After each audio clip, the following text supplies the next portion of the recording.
Vous cherchez des animés qui viennent de sortir, cette saison hivernale est bien chargée en animés et je suis là pour vous donner les meilleures sorties de cet hiver 2024. Alors installez-vous confortablement mesdames et messieurs, il y aura 2 parties pour cette vidéo et on commence tout de suite avec le premier animé. Pour cette première pépite très attendue, je vous parle bien évidemment de Solo Leveling. En ayant vu les premiers épisodes, je peux vous assurer que ça commence très bien. Des expressions du visage détaillées en passant par les émotions qui sortent carrément de l'écran pour nous envahir et nous captiver. Ça annonce d'être des péripéties bien rocambolesques. Bon, c'est bien beau tout ça, mais ça parle de quoi? Pour ceux n'ayant pas entendu, et alors pas du tout entendu parler de Solo Leveling, 10 ans auparavant, des portails ont commencé à apparaître un peu partout dans le monde. Ces portails ont la particularité de connecter le monde à travers d'autres dimensions, donjons ou mondes parallèles. Mais en même temps, certaines personnes ont développé des capacités afin de pouvoir chasser ces portails parce que les balles ou armes classiques ne semblaient pas efficaces contre ces monstres. Et c'est vrai que ça commençait à être embêtant.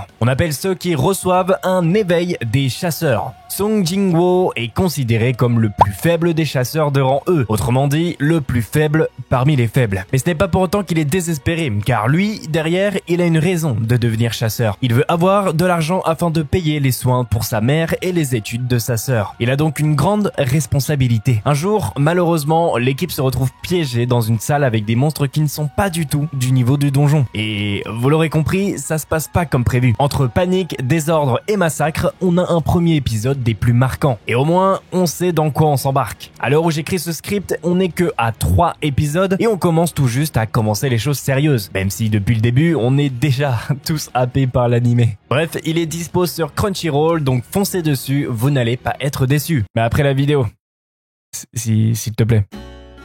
On enchaîne avec The Wrong Way to Use Healing Magic, donc la mauvaise manière d'utiliser la magie de soin en français. Et là, vous êtes en train de vous dire, oula, c'est reparti pour des isekai bâclés de la saison d'hiver. Alors oui, il y a toujours autant d'isekai par saison, hein, mais comme toujours, il y en a quelques-uns qui sortent du lot. Et celui-là en particulier, car si on regarde les thèmes, il n'y a ni harem, ni de ecchi. Wow, attendez, pas de harem, pas de ecchi? Déjà, ça commence bien. Et il n'y a qu'à voir l'affiche de l'animé d'ailleurs. Je suis désolé, mais eux n'ont pas l'air d'être des waifus, hein, non.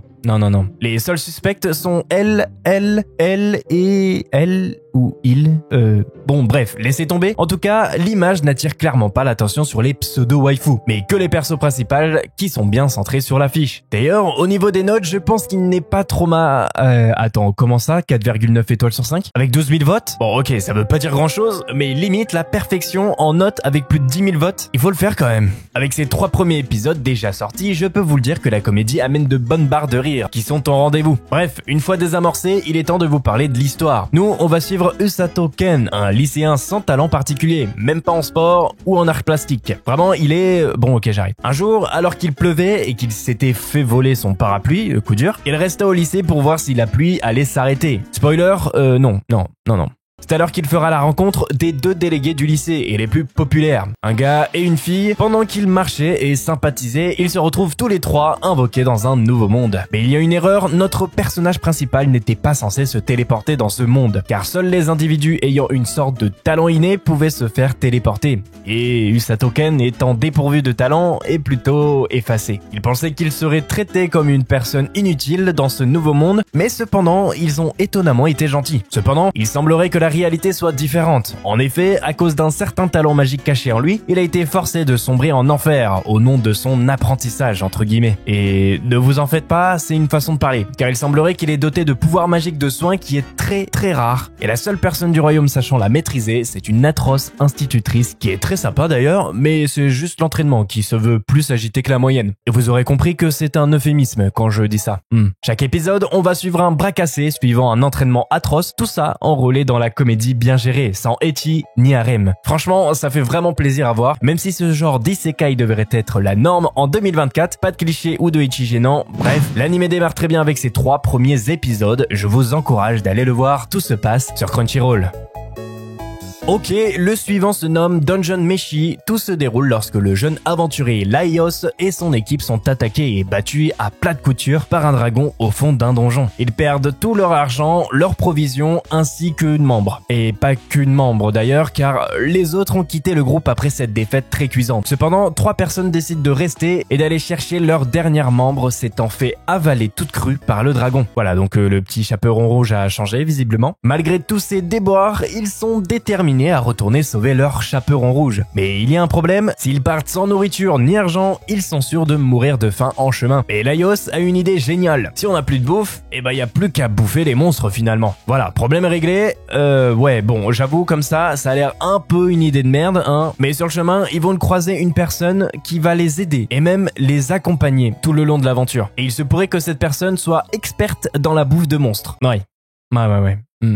En gros, se faire des nouilles à base de slime et j'en passe, bref, la totale. Hein. C'est ainsi qu'à chaque épisode, on va suivre nos 4 aventuriers en quête d'étoiles pour le guide Michelin. Ouais, parce qu'en vrai, le sauvetage de leur pote dans le ventre du dragon, ça n'a pas l'air très pressé, en vrai. Hein.